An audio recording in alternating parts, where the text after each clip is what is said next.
Hello everyone, welcome to nursing chronicles YouTube channel. आज के इस वीडियो में हम अपकमिंग नर्सिंग ऑफिसर्स एग्जाम के लिए मल्टीपल चॉइस क्वेश्चन को देखेंगे। आज की सीरीज का सबसे फर्स्ट क्वेश्चन है हमारा, one of the most common fungal disease in human is. Human के अंदर मोस्ट कॉमन फंगल डिजीज कौन सी होती है? Option A cholera, option B plague, option C typhoid, option D ringworm. Right answer है हमारा यहाँ पर ऑप्शन डी रिंगवर्म, क्योंकि हमें यहाँ पर फंगल डिजीज पूछा है तो हमारा आंसर जाएगा ऑप्शन डी रिंगवर्म को। आप यहाँ पर देख सकते हैं कॉलेरा डिजीज जो होती है वो विब्रियो कॉलेरा की वजह से होती है, जिसके मेन कैरेक्टरिस्टिक्स में हमको देखने को मिलता है राइस वाटर स्टूल। नेक्स्ट है प्लेग डिसीज, जो कि येर्सिनिया पेस्टिस की वजह से होती है। यह एक जूनोटिक बैक्टीरिया है। नेक्स्ट आता है हमारा टाइफॉइड, जो कि साल्मोनेला टाइफी की वजह से होता है और यह स्प्रेड होता है कॉन्टामिनेटेड फूड और वाटर की वजह से। आप यहाँ पर देख सकते हैं ऑप्शन ए बी सी तीनों ही डिजीज जो है हमारी वो बैक्टीरियल डिजीज के एग्जाम्पल्स में आती है। हमें यहाँ पर क्वेश्चन में फंगल डिजीज पूछी थी, सो राइट आंसर जाएगा हमारा यहाँ पर ऑप्शन डी रिंगवर्म को। नेक्स्ट क्वेश्चन है हमारा, the final step of the research process for a researcher is to. Research process की रिसर्चर के लिए फाइनल स्टेप कौन सी होती है? Option A utilise the finding, option B analyse the data, option C interpret the findings, option D communicate the findings. Right answer रहेगा हमारा यहाँ पर option A utilise the findings. अगर हम रिसर्च प्रोसेस की बात करते हैं तो यहाँ पर हमारा जो सबसे फर्स्ट रहता है वो होता है हमें डाटा को एनालिसिस करना है। इसके बाद आता है कि जो हमने डाटा एनालाइज किया है उसे इंटरप्रेट करना है, वो हमारा सेकंड स्टेप हो जाएगा। उसके बाद उस फाइंडिंग को कम्युनिकेट करना है, सो कम्युनिकेशन हमारा थर्ड स्टेप हो जाता है। और फोर्थ स्टेप में आता है हमारा यूटिलाइज द फाइंडिंग। सो हमारी फाइनल स्टेप जो होती है वो हो जाती है utilise the findings. Next question है हमारा, a pregnant woman with a history of heavy alcohol consumption is scheduled for her first prenatal appointment. What is the nursing priority during this visit to prevent foetal alcohol syndrome. हमें यहाँ पर एक pregnant women का case दिया गया है जिनका history है अल्कोहल ज्यादा कंजप्ट कर रही है, वो हैवी अमाउंट में। जब हम उनका फर्स्ट प्रीनेटल अपॉइंटमेंट रहता है तो वहां पर एज ए नर्स हमारा नर्सिंग प्रायोरिटी क्या रहेगा कि हम उनके अंदर फिटल अल्कोहल सिंड्रोम को प्रिवेंट कर सके। Option A, instruct the woman to immediately stop drinking alcohol. Option B, assess the woman's family history for FAS, fetal alcohol syndrome को शॉर्ट में FAS लिखा है। Option C, provide information on adoption options. Option D, discuss the benefits of prenatal vitamin. Right answer रहेगा हमारा यहाँ पर option A, instruct the women to immediately stop drinking alcohol, क्योंकि यहाँ पर जो वुमेन है हमें वो प्रेगनेंसी वाले स्टेज के अंदर दी गई है। अगर वो अल्कोहल को कंटिन्यू करेगी कंजप्शन के लिए तो वहां पर क्या होता है कि स्टिल बर्थ बेबी होने के, प्रीमेच्योर बेबी होने के और मिसकैरेज होने के चांसेस ज्यादा हो जाते हैं। इसलिए हम वहां पर तुरंत एडवाइस करेंगे कि उन्हें स्टॉप करना है अल्कोहल ड्रिंकिंग को। वो सेफ क्वांटिटी भी यहाँ पर कुछ नहीं होता कि यहाँ पर सेफ लेवल तक आप अल्कोहल कंजप्शन कर सकते हैं। यहाँ पर टोटली हमें अवॉइड करने के लिए कहना है। नेक्स्ट क्वेश्चन है, it what age is associative play most commonly observed. कौन सी एज के अंदर एसोसिएटिव प्ले जो होता है वो मोस्ट कॉमनली हम ऑब्जर्व करते हैं? Option A infancy, option B early toddlerhood, option C pre school age, option D school age. Right answer है हमारा यहाँ पर option C pre school age. Infancy की बात करते हैं तो वो होता है हमारा 0 to 1 ईयर का टाइम। अर्ली टॉडलरहुड की बात करते हैं तो होता है 1 to 3। प्री स्कूल की बात करते तो 3 to 6 ईयर आ जाता है और स्कूल एज की बात करते तो 6 से 12 ईयर आ जाता है। सो एसोसिएटिव प्ले जो होता है वो हमें 3 to 6 ईयर के जो चिल्ड्रंस होते हैं प्री स्कूल एज वाले, उनके अंदर कॉमनली देखने को मिलता है। नेक्स्ट क्वेश्चन है हमारा, is an acquired global impairment of intellect, memory and personality but without impairment of consciousness. ऐसा कौन सा एक्वायर्ड ग्लोबल इम्पेयरमेंट है जिसके अंदर की इंटेलेक्ट, मेमोरी एंड पर्सनैलिटी के अंदर इम्पेयरमेंट होता है लेकिन जो है वो कॉन्शियसनेस इम्पेयरमेंट नहीं हो रहा है? Option A delirium, option B dementia, option C schizophrenia, option D depression. Right answer रहेगा हमारा यहाँ पर ऑप्शन बी डिमेंशिया। अगर हम बात करते हैं डेलिरियम और डिमेंशिया की तो इसके अंदर एक पिक्चर होता है level of consciousness.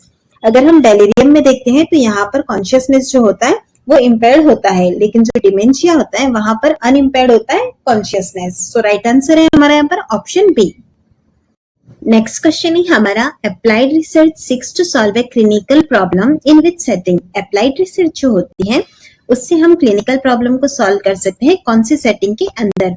Option A controlled, option B laboratory, option C natural, option D simulated.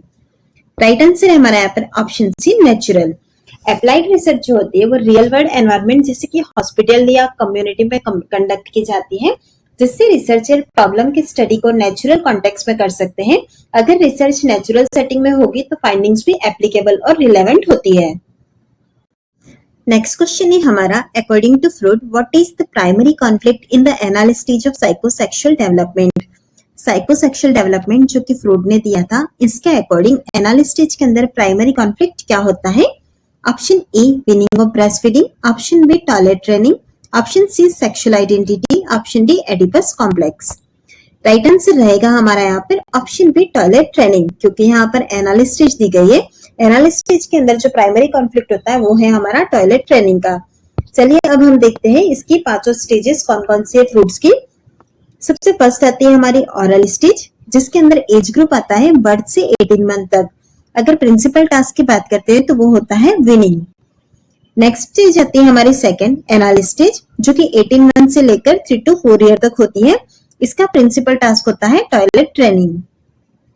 Third stage है हमारी फेलिक स्टेज, जिसके अंदर 3 to 4 ईयर से लेकर 5 to 7 ईयर तक आता है। प्रिंसिपल टास्क होता है यहाँ पर सेक्सुअल आइडेंटिटी। फोर्थ स्टेज है हमारी लेटेंट स्टेज, जिसके अंदर 5 to 7 ईयर से लेकर प्यूबर्टी तक होता है। प्रिंसिपल टास्क है इसका लर्निंग। लास्ट है हमारी जेनाइटल स्टेज, फ्रॉम प्यूबर्टी से होती है और इसके अंदर प्रिंसिपल टास्क होता है जेनाइटल इंटरकोर्स। तो इस तरह से यह थी हमारे फ्रूट की साइकोसेक्सुअल डेवलपमेंट की पांचों स्टेजेस। नेक्स्ट क्वेश्चन है हमारा, A patient received codeine sulfate for severe back pain. Which of the following observation must be done by the nurse? एक पेशेंट है जो कि कोडेन सल्फेट मेडिसिन को सीवियर बैक पेन के लिए रिसीव कर रहा है। अगर पेशेंट कोडेन सल्फेट पर है तो कौन सा ऐसा ऑब्जर्वेशन है जो कि नर्स को देखना होगा। Option A monitor for hypertension, option B monitor peripheral pulses, option C monitor bowel activity, option D monitor fluid balance. Right answer है हमारे यहाँ पर option C monitor bowel activity. अगर हम कोडेन सल्फेट के साइड इफेक्ट्स की बात करते हैं तो यह कॉन्स्टिपेशन करती है, इसीलिए हम मॉनिटर बॉवेल एक्टिविटी हमारा यहाँ पर राइट आंसर मानेंगे। कोडेन सल्फेट एक ऑपियोइड एनाल्जेसिक होती है जो कि माइल्ड से लेकर मॉडरेटली सीवियर पेन जो होता है उसके लिए यूज में ली जाती है। कोडेन सल्फेट को हम चिल्ड्रंस के अंदर यूज में नहीं लेते हैं, क्योंकि अगर इसको यूज में लिया तो रेस्पिरेटरी डिप्रेशन हो सकता है, जिसकी वजह से उस चिल्ड्रन की डेथ भी हो सकती है। नेक्स्ट क्वेश्चन है हमारा, which of the following gases is used in sterilisation of medical equipment.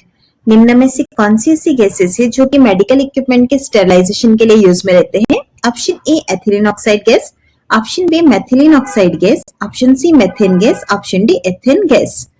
Right answer है हमारा यहाँ पर option A ethylene oxide gas. Ethylene oxide एक सिंपल केमिकल कंपाउंड होता है जो कि commonly gases sterilisation of the disposable health care product के लिए यूज में लेते हैं। नेक्स्ट क्वेश्चन है हमारा, a client is experiencing spinal shock, a nurse should expect the function of the bladder to be which of the following. एक client है जो कि एक्सपीरियंस कर रहा है स्पाइनल शॉक वाली कंडीशन को, ऐसे नर्स यहाँ पर हम क्या एक्सपेक्ट करेंगे, फंक्शन ऑफ द ब्लैडर निम्न में से कौन सा होगा। Option A normal, option B atonic, option C spastic, option D uncontrolled. Right answer रहेगा यहाँ पर option B atonic. Spinal shock की कंडीशन जो होती है वो स्पाइनल कॉर्ड इंजरी की वजह से क्या होता है कि न्यूरोलॉजिकल एक्टिविटी जो होती है below the level of injury सारी डिस्टर्ब हो जाती है, सारा लॉस ऑफ न्यूरोलॉजिकल एक्टिविटी देखने को मिलता है। अगर हम ब्लैडर की बात करते हैं तो यहाँ पर लॉस ऑफ ब्लैडर कंट्रोल हो जाता है, जिसकी वजह से यूरिनरी रिटेंशन और इनकॉन्टिनेंस हो जाता है। स्पाइनल कॉर्ड इंजरी जो होती है वो नॉर्मल नर्व सिग्नल जो होते हैं ब्लैडर के उसके फंक्शन को डिस्टर्ब करती है, इसीलिए यहाँ पर हमें पेशेंट को कैथेटराइजेशन देने की जरूरत होती है। नेक्स्ट क्वेश्चन है हमारा, the advantage of pen like insulin delivery device और सिरिंजेस इंक्लूड। हमें यहाँ पर यह पूछा गया है कि pen like insulin delivery device है उसे यूज करने का एडवांटेज क्या है। Option A accurate dose delivery, option B shorter injection time, option C lower cost with reusable insulin cartridge, option D use of smaller gauge needle. Right answer है हमारे यहाँ पर option A accurate dose delivery.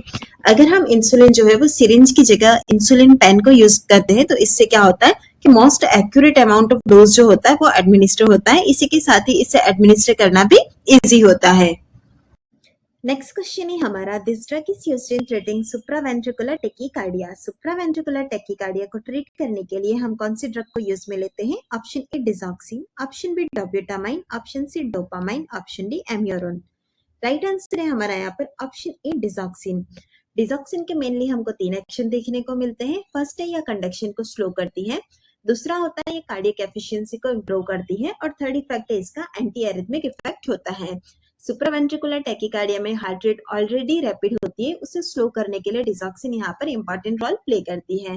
लेकिन हम supraventricular tachycardia की condition में as a first line treatment digoxin को use में नहीं लेते हैं, उसके लिए दूसरे ऑप्शंस होते हैं जैसे कि बीटा ब्लॉकर या फिर calcium channel blocker.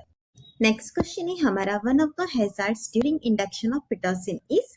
During induction of Pitocin कौन सा ऐसा हैजार्ड होता है? Option A elevation in blood pressure, option B infection, option C rupture of uterus, option D early rupture of the membrane. Right answer रहेगा हमारा यहाँ पर option C rupture of uterus. Pitocin जो कि एक सिंथेटिक फॉर्म है हमारा oxytocin का, यह जो होता है मेनली कॉन्ट्रैक्ट लेबर कॉन्ट्रैक्शन को इंड्यूस करने के लिए और स्ट्रेंथन करने के लिए हम प्रिस्क्राइब करते हैं। यूटेराइन रप्चर जो होता है इसका एक सीरियस कॉम्प्लिकेशन है, जिसके अंदर क्या होता है, यूट्रस की जो वॉल है वो टियर हो जाती है, जो कि एक लाइफ थ्रेटनिंग कंडीशन है मदर और बेबी दोनों के लिए।